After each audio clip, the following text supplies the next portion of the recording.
Okay, we move on to the next session. The new business imperative, tech-enabled sustainability. How business can protect people, planet, and their bottom line. Okay. And I would really love to give a warm welcome to our speaker, Elisabeth, Goos, Partner, Head Enterprise Strategy and Sustainability at Industry Transformation at the DACH region at IBM Consulting. Elisabeth, the stage is yours.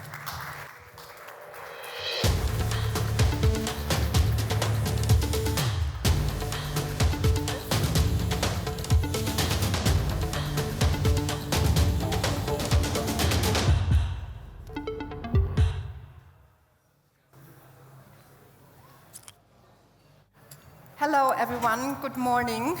You can move here closer. It's much easier to talk to you about this really important topic, the new business imperative, sustainability.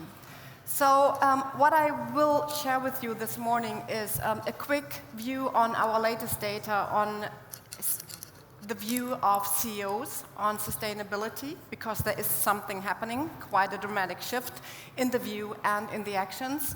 I will show you what we understand about a quadruple bottom line. As you heard, it's about the planet, the people, and also looking at the bottom line of companies. And I will give you some very specific cases that we are working with clients that demonstrate it's really possible to do something for the planet, to save the people, and to also run a successful business. So, our latest CEO study that was published in May gives us data from around 3,000 CEOs worldwide, 90 from them in Germany. And what's really clear is that sustainability is one of the top priorities. For 50%, it's on the top of the agenda. And by the way, the German CEOs always fare a bit better. They really understand the problem when you compare that with the global data. So they see it as a problem. They also expect that business results will improve with investments in sustainability. It's 87% of CEOs that expect that investments will pay off. And thirdly, 63% see that AI and digital capabilities in general will play a key role.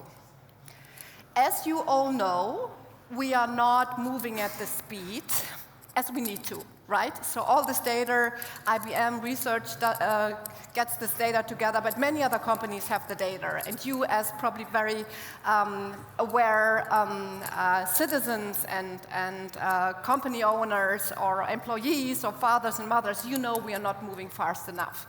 And what we did is we also asked those CEOs, so what's keeping you from picking up the pace? And one, not surprising, is the answer that the RE, the return of investment, is unclear. By the way, with all kinds of innovation projects, and we just heard a pitch around quantum, it's also very unclear, the return of investment, right? So that's one reason, the return of investment and the economic benefits of investment.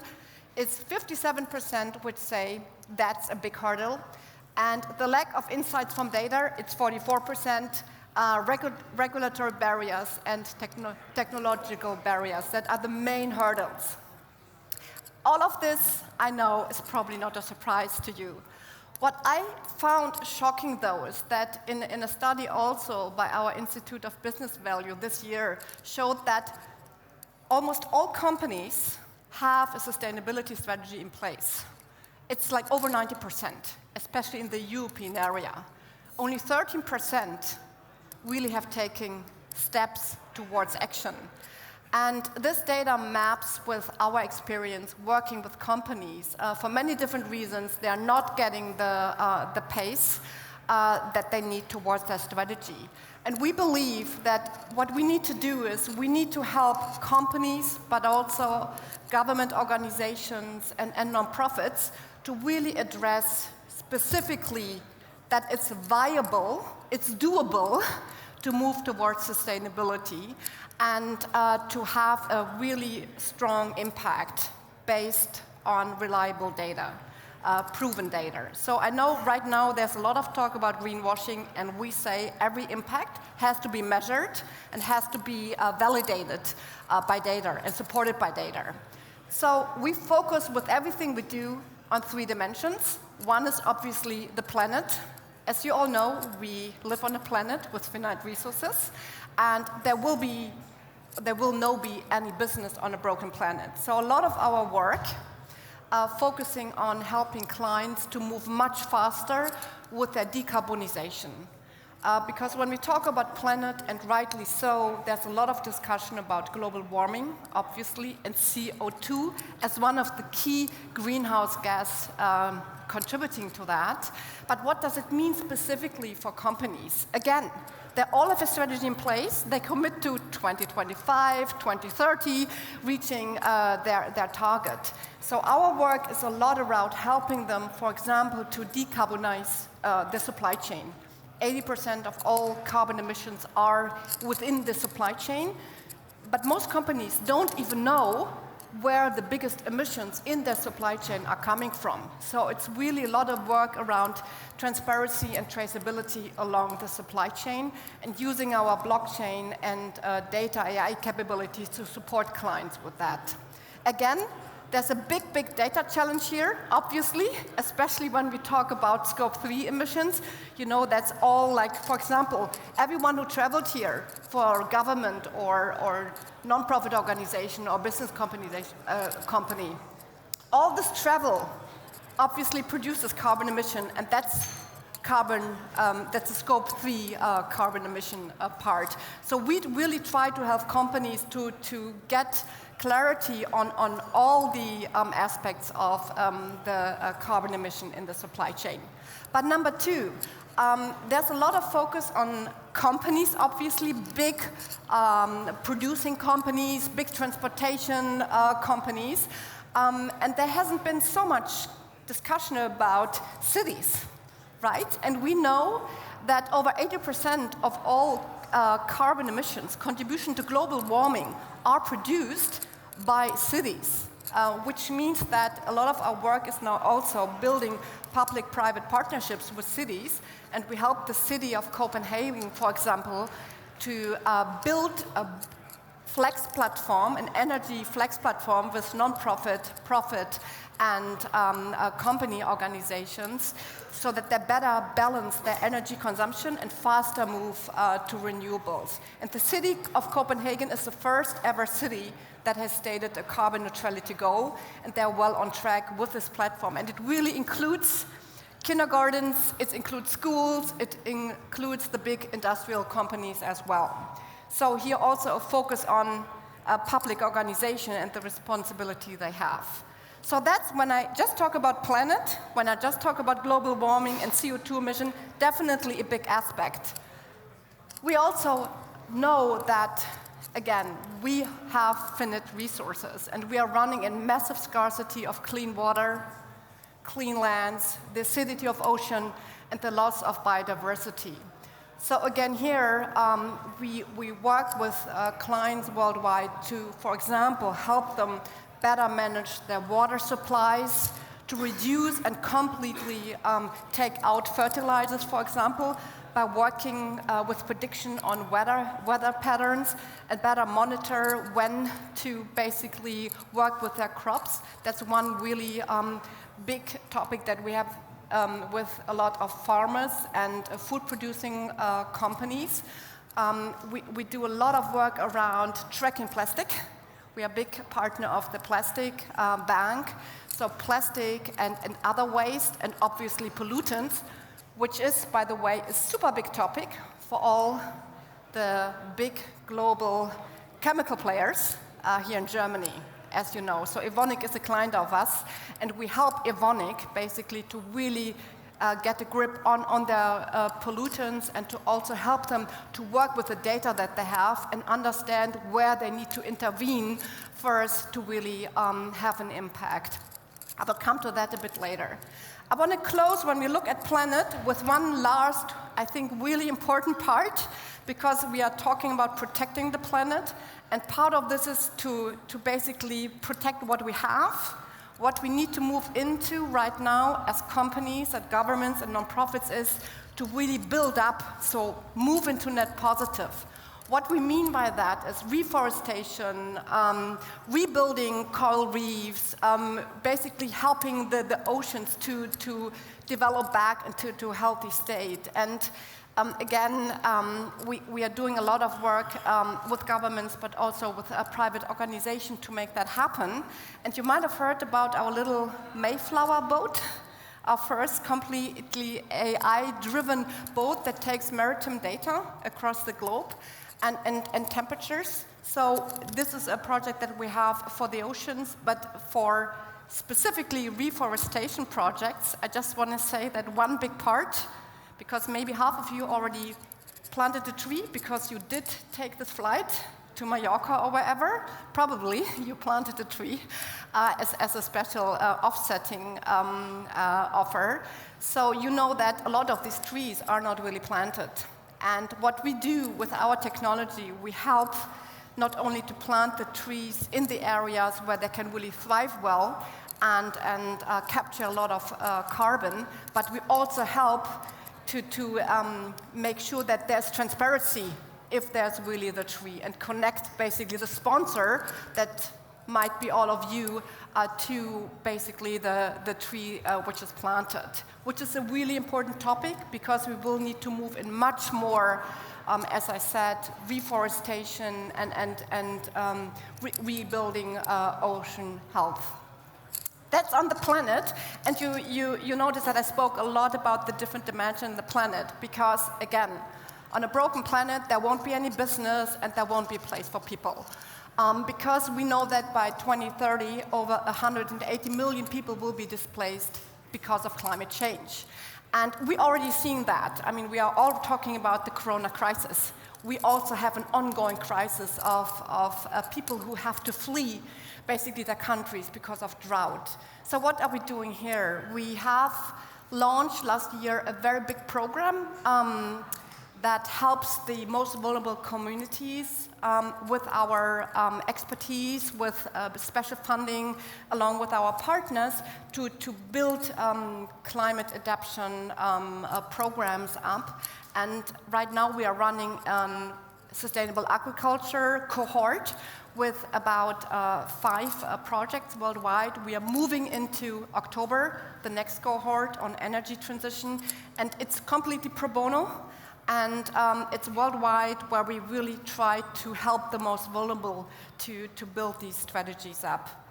And part of this is that we are also investing heavily in building up skills and talents, because obviously, if you can't do, for some reason, farming in your area anymore, you are without any income. So we try to help the most vulnerable communities also find a perspective if they have to move out of their traditional field of work. We help to train and build up the skills so that they find, for example, in the IT or technology space, a new perspective to really support a fair transition as well. That's the people dimension, and now to the profit. I know that's sometimes quite, how can I say, heavily discussed, and I'm discussing it a lot with my clients. What do we mean when we look at the profit? Can we really talk about profit when we want to save the planet? And we say yes. Why do we say yes? Because number one, it will be very, very expensive to not be sustainable. You know that the German Lieferkettengesetz is coming up, and it's 2% of group sales if you're not compliant. It's effective next January. And for some of our clients, it's between 200 and 300 million if they're not compliant. That's quite a sum and quite scary for any CFO. But there are other directives on disclosure coming up. That's not only for the big companies, that's for the middle-sized companies. And the fines are increasing really year by year. And we find that especially now over the summer month, there's a lot of movements within basically our discussions with clients, because they're getting aware this is really getting serious. The regulation that's coming, it will cost us a lot. And by the way, and I will close this part that I sometimes call the scary part when I talk about the penalties, with just referring to the EU taxonomy, because this opens up for any litigation case, right? So anyone basically can go and file a complaint against a company that isn't compliant with the EU taxonomy. If it's true or not, the litigation cases will come. I mean, if they have a basis or not, they will come, and they're already here. Remember the DVS case, for example, and there are lots of greenwashing cases now across Europe coming up, and again, that's getting really expensive, and my legal colleague calls this the next big tsunami of regulation around sustainability. So it will be much more expensive to not be sustainable.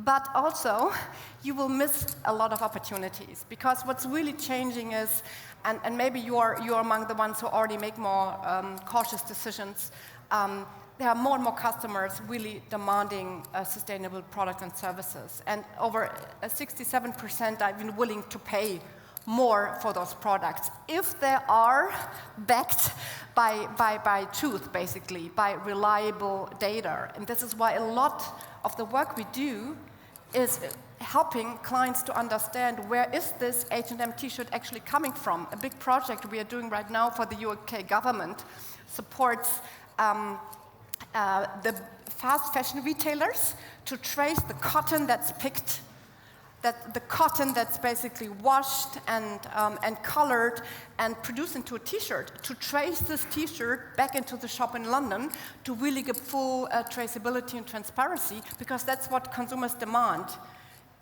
Because of all the greenwashing scandals, you really want to make sure if you pay for sustainable products and services, it's really truthfully a sustainable product. So this is a quick round why we believe it's important, if we want to have impact, to not ignore that businesses to exist need to be aware that they will be cost of non-compliance. There will be a huge missed out opportunity and the whole new business model just around sustainability. But we need to start looking at what can we do for the planet now and how can we rebuild a lot of what we have destroyed. So I know I don't have so much more time, Fernanda, thank you for the reminder. I just want to give you a quick view on what we do. A lot of this I already mentioned. I just want to pick out one area because I'm in many discussions with clients who ask, so how do I get my report? From Excel-based to a proper automated report that's also compliant. By the way, 42% of all sustainability reports of companies are not compliant.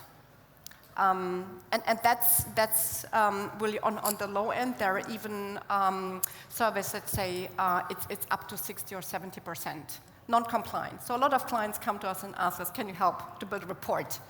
But what is a report? It's looking backwards on all the destruction I might have done in the past. What we focus on a lot is to help our clients to identify where do I need to make a decision about a product line, a certain plant, a supplier, to continue to work, to continue to develop a supplier, or to switch to, for example, another supplier or another raw material. So this is the part on sustainable planning and analytics, because we believe with all the effort we are doing right now to put the data together to get a proper report, we need to help basically to build scenarios to help the modeling on the next step at an ever faster pace.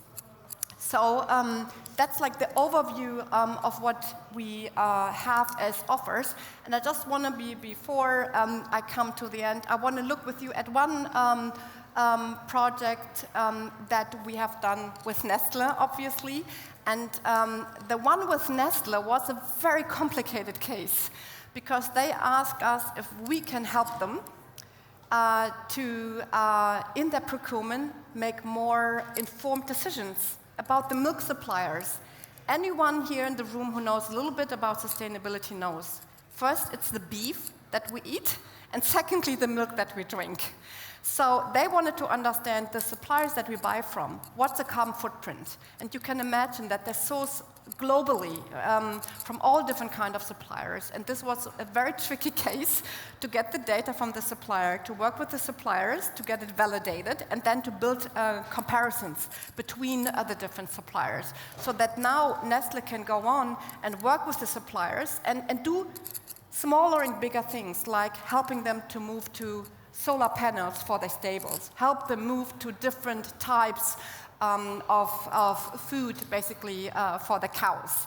And this case was completely based on data analytics and AI, and is now running for the milk case, and they can compare, if I choose this supplier and invest in this supplier, how much more will this cost me compared to a solution which might be much cheaper, but which will mess up my carbon journey and my commitments by 2030 to be carbon neutral. So they can model with the data and be much faster in making decisions where to invest in their suppliers and where to basically put maybe pressure on a supplier.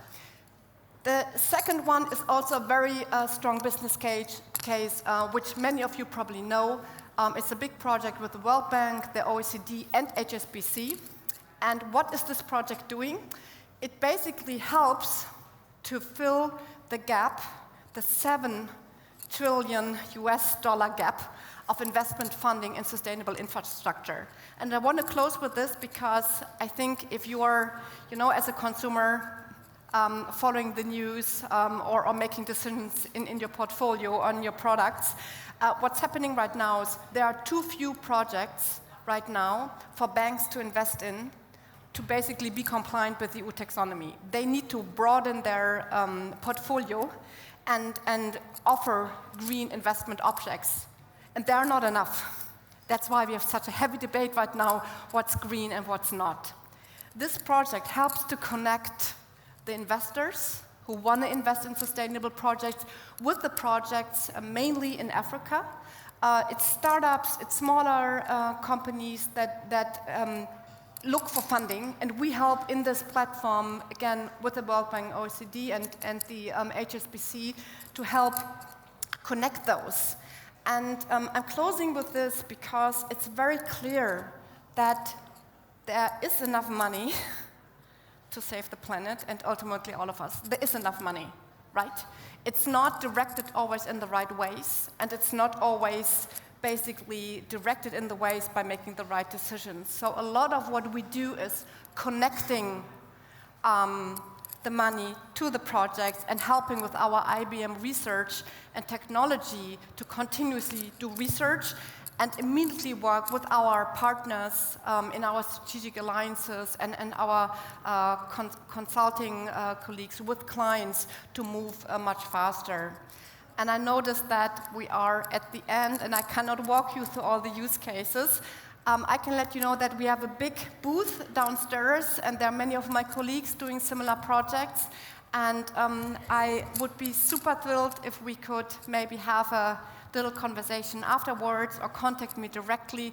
Again, there are like 50 more use cases in this deck I could talk about, but I hope you have like some kind of first idea what we mean when we say, yes, it's possible if we basically connect the right people with the right decisions, because we have enough money and we have all the technological abilities, especially when we collaborate with others. So it's not only an IBM story, it's a story of many different partners grouping together for clients.